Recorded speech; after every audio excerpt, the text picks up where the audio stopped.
Hey guys, what's up and welcome back to another video. We're watching 3 true trucker horror stories. Today's Spooky Scary Sunday. If you're new to this channel, basically,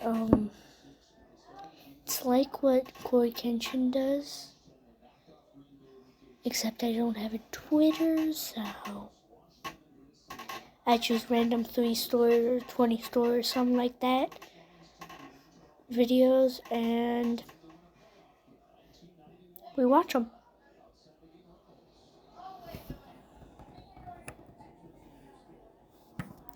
So here we go.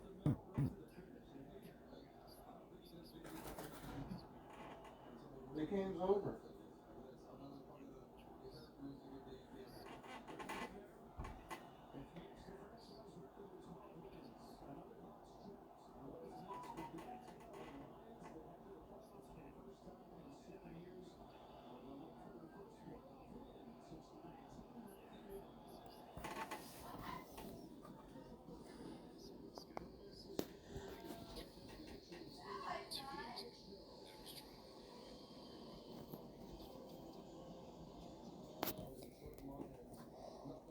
Just to be clear, he said 2. Some people may think he said some like 3 or 4, 2. And no, not 20.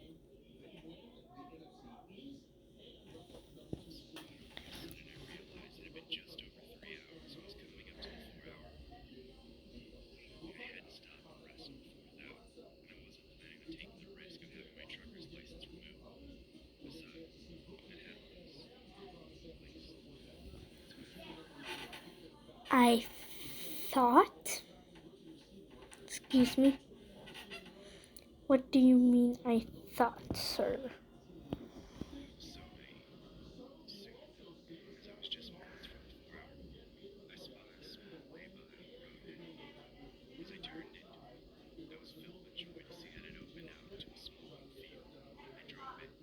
Against the Cardinals, I think we have a red foot, which the Packers. Okay. Let's talk about this one right here. The Panthers?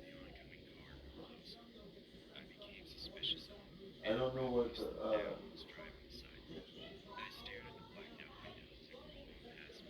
Hmm. Obviously, Bucky's going to their left.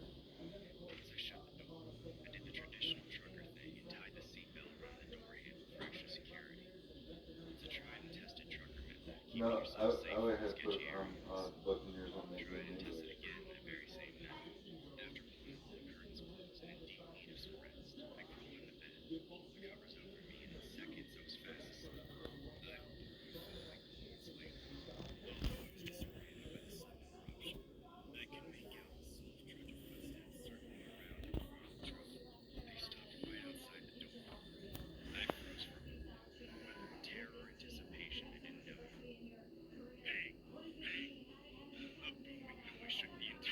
Why the hell are we talking Midgets? We should be watching Lions.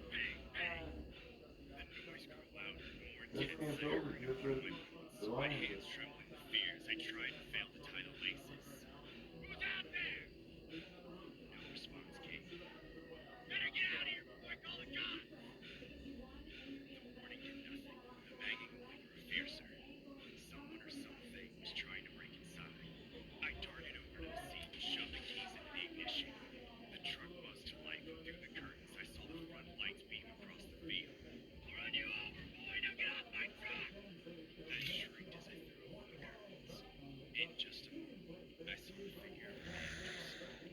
Hmm.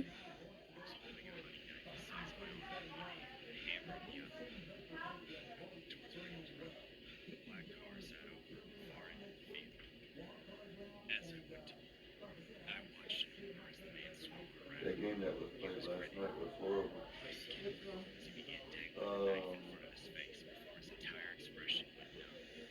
Who was it that said that? It's a great question. I didn't want it. I didn't know they played football on Sunday. Yeah. They're trying to wind up the season. It's the only time that they do it. Steelers, Ravens. Ooh, who won? Steelers.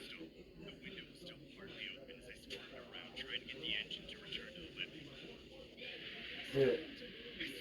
I think because Steelers won yesterday, I think that knocked the Ravens out. I think. Huh? I think so.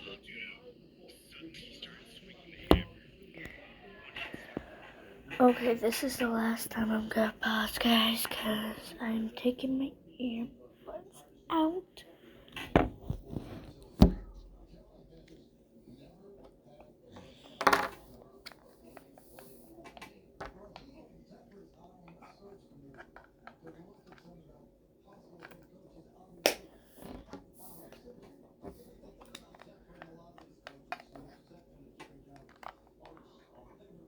No, they're still in it. Really? Well, it is number one, AFC North.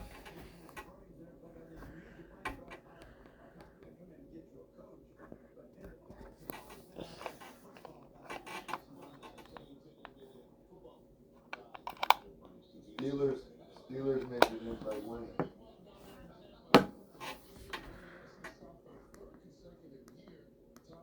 Okay. Into the glass. It shook. I kept on trying to restart the engine. A second hit. The glass started to splinter. The engine rumbled and spluttered. The cabin stank of fuel and sweat. A third hit and the glass started to crack. His eyes were wild as he hammered away. The knife in the other hand scraped against the glass. A fourth hit. The engine whirred to life. The glass reached its breaking point and I slammed my foot against the gas. The truck jolted, knocking off the crazed weirdo. His hammer was left embedded into the glass as I drove out of the lay-by, straight out onto the road. In my wing mirror, I saw him walk out onto the road behind me. He stopped in the middle and stared. Once again, he dangled the knife in front of his face. Only this time, he pointed towards me. Ever since, I have my routes planned. And in the rarest case that kind of demon tries attacking again, they will be met with God's fury, and now keep a loaded rifle under my bed. I do hope that if that creature of a man comes again, that I will be able to exact the same trauma he left with me. Only his will be a waking nightmare of gunpowder and death. Before starting the story, I would suggest you guys to go subscribe to the channel. It turns out that So what I want you guys to do is go right now, leave the video, I don't care, and subscribe to IMR Scary Tales.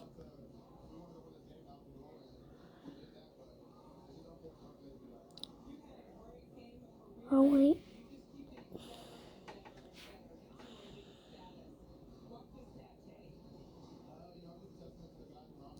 Okay, you guys back. Let's go. most of you guys who watch me aren't actually subscribed. So, if you like the content and want to support the channel, go ahead and subscribe and hit the bell. It's free, and you can always change your mind later. I remember that at some point, I wondered what C was like. All I knew about him was that he was rich, and that he needed me to transport his wares with the utmost secrecy. I tried my best for the most part. I mean, my truck was old and quite worn down. A few things had fallen out of the trunk before, though I was able to salvage most of it. As long as I didn't snoop or allow someone else to see what I was carrying, C didn't care.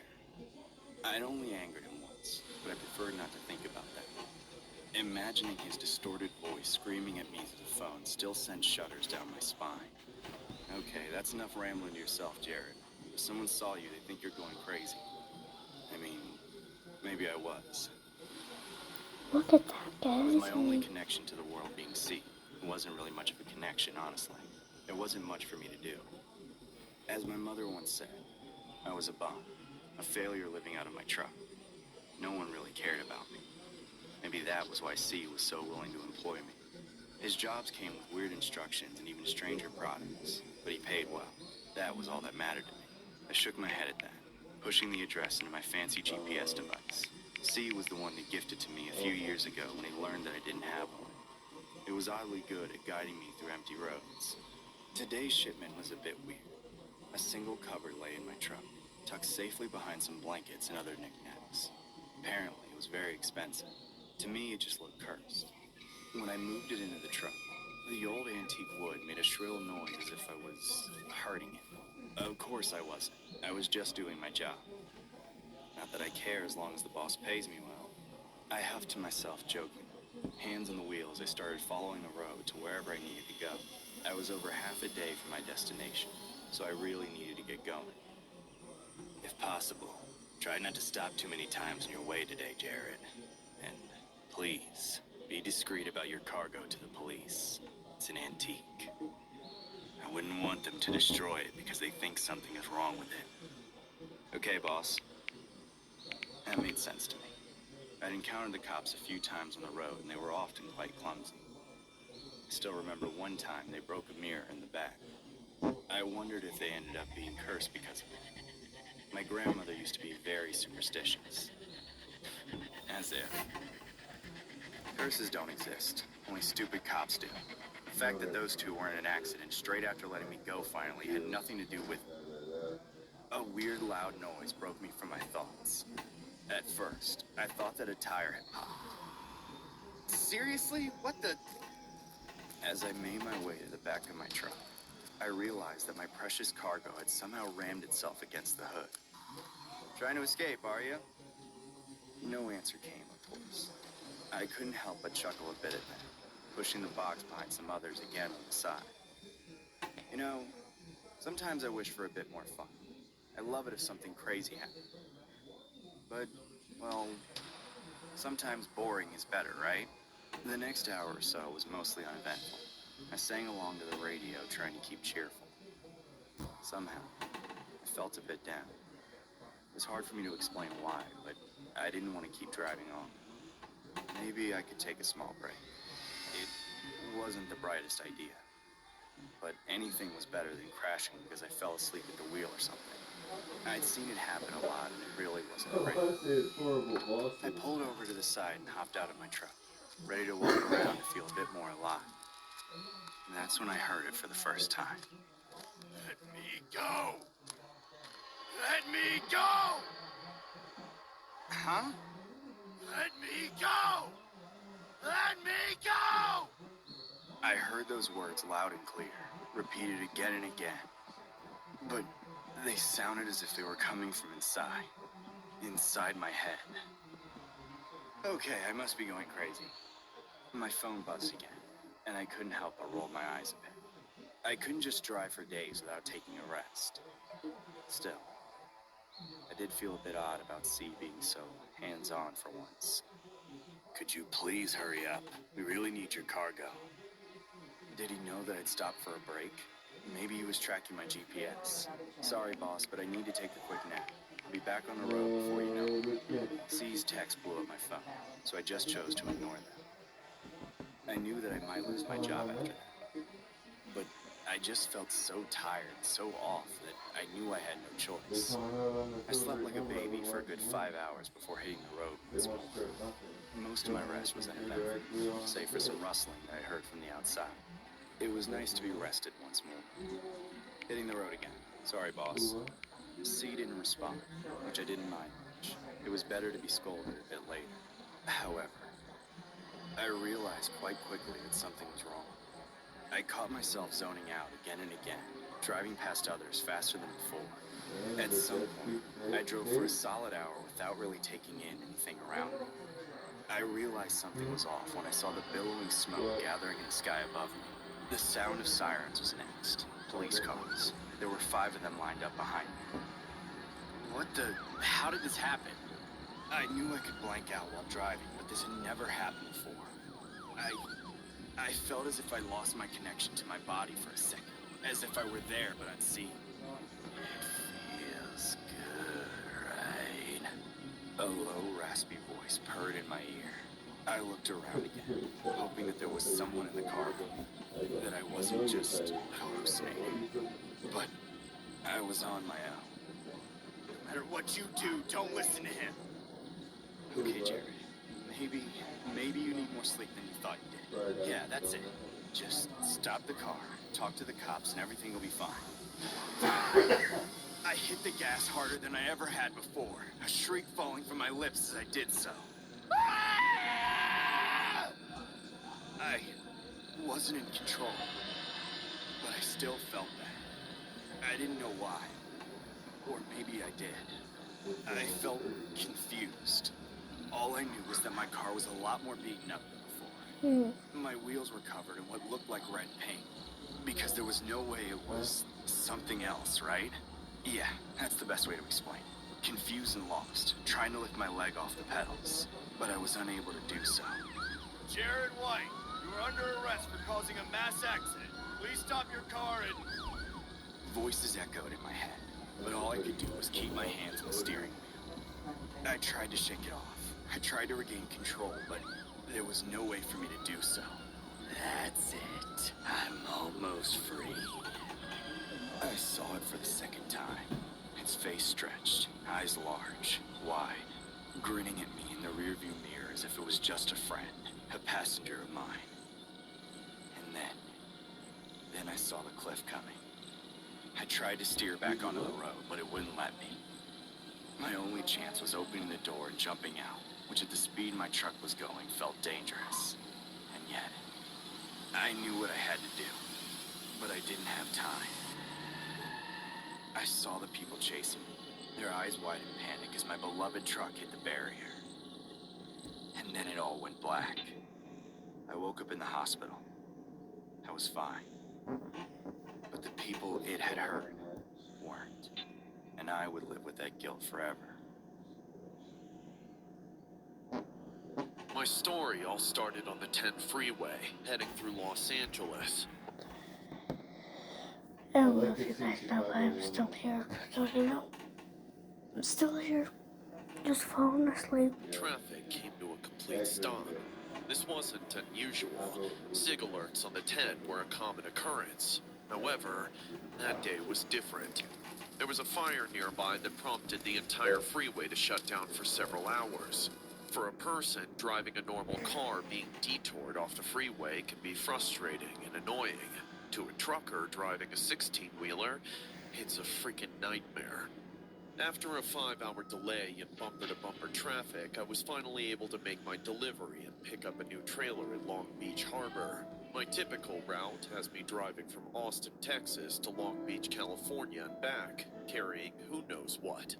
Typically, it's crap from China, like toys and housewares that discount stores sell. I don't usually pay attention to what's in the back unless it's alive or needs refrigerating. On my way back, I opted to take the 91 freeway, which I had forgotten during certain times. I mean, most times it too was a nightmare. Yet, it still beat taking side streets around Los Angeles to get back on the 10. So, after another 2-hour delay, Sorry guys, I had a headache, so I needed to stop for a sec. to the desert. By this time, it was around 8 at night, and I was feeling the day wearing on me. Unfortunately, I had a schedule. What a coincidence. I'm right next to you. 7-hour delay in traffic had thrown my schedule way off. I knew it was against the rules and even the law for me to drive beyond my allotted hours, but I figured as long as I wasn't caught, I could make up some time if I drove through the night. I pulled into a gas station in Indio at 9:15 to fill up my tanks, grab a few Red Bulls and some dinner. I hated drinking Red Bulls. I wasn't They killing made her. me jittery, but it was the best way to assure I stayed Thought awake. about it. As I walked back to my truck, I noticed a guy walking along the off-ramp, thumbing for a ride. "Where are you heading?" I called out. I had to call out a few more times because he couldn't hear me over the freeway traffic noise. He decided to come over instead to talk to me. "Going? Oh, Phoenix. I sure could use a lift." Picking up hitchhikers was frowned upon, but I had done it dozens of times before. It was one thing to listen to the radio, but to have someone talk to you during the drive was certainly a lot better. "Well, hop in. I'm heading to Texas. You're on my way." I offered. He didn't hesitate to do just that. When I was about to head out, though, he remembered he left something back by the freeway. I didn't really want to wait, but I'd already told the guy I'd give him a ride. 10 minutes later, he returned with a backpack, like the one soldiers use in the military. You serve? I asked, pointing to the backpack. He grunted, his attention peeled to the side mirror. 2 tours in Iraq. He returned, making it apparent he didn't want to talk about his time in the service. I never served. Bad back and all. Not that driving a truck ever helped that. What's taking you to Phoenix? I asked the guy. It's John, by the way. I offered my hand to shake. Mitch. He turned to me, scowling. I heard my old lady just had a kid.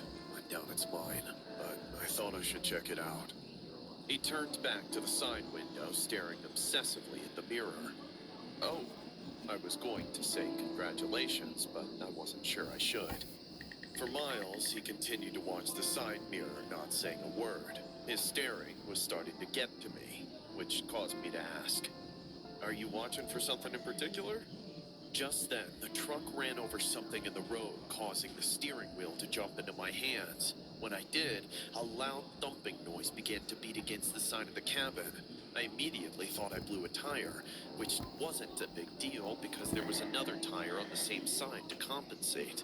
You might want to pull over. It sounds like you have a flat. Mitch mentioned several times, finally convincing me to check it out. As I slowed to pull over, Mitch kept watching the side mirror. We were in the middle of the desert, and the only people that were around were in the cars passing us on the freeway. There was no moon that night, making it even more unnerving. Something about the way Mitch was acting by constantly looking at the side mirror put me on edge. I pushed away the thought, thinking that it might have been the Red Bulls messing with my head. I jumped down out of the cabin to inspect my rig, and suddenly, everything went black. When I woke, I was in the passenger seat of my cab. Once the fog cleared, I realized Mitch was driving. What the? The back of my head was throbbing like mad. You passed out. I thought I'd help by driving a few miles. Mitch said, his eyes shifting to the rearview mirror and to the side mirror far more than out the front window. I can't let you drive. It's against regulations. Pull over. I could lose my job if someone else was seen driving my truck. When I demanded that he pulled over, Mitch pulled a pistol from his backpack and aimed it at my face. I suggest you sit there, be quiet, and let me drive. Out of the corner of my eye, I noticed Wait, bright doesn't she red have poison on the lights back of her shining neck? on the road several miles behind us. Typically, I don't care much for cops, but when I saw those lights, I swear I could have hugged one. I'd suggest you pull over. You've got some friends on your tail. Friends? Right. Tell you what, once we make it past the state line, I'll drop you off somewhere. Dead or alive? I asked seriously, noticing the crazed look in Mitch's eyes. Mitch didn't respond. The police cars grew closer, surrounding my rig. I hadn't seen so many police cars in one place in all my life. What the hell did you do? Mitch laughed nervously. Shut up. The gun went off, shooting through the passenger side window. The glass shattered, sending shards into Mitch's eyes. This gave me the chance to grab the wheel and pull over. Next thing I know, I'm on the ground with my hands behind my back. Hey, he took my rig. I'm just the driver. I yelled out, hoping they'd believe me. An officer helped me to my feet and uncuffed me while another held my license out. John Packer? He asked. I nodded. Were you aware you were transporting escaped felons in your trailer? The officer asked.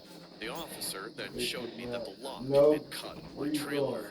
Mitch had arranged to pick up his buddies after they escaped. Why he didn't kill me, I'll never know. The police let me go after.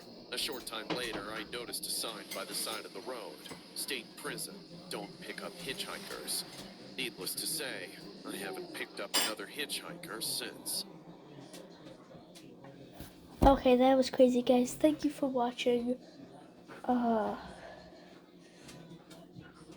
I will see you in the next video. Goodbye.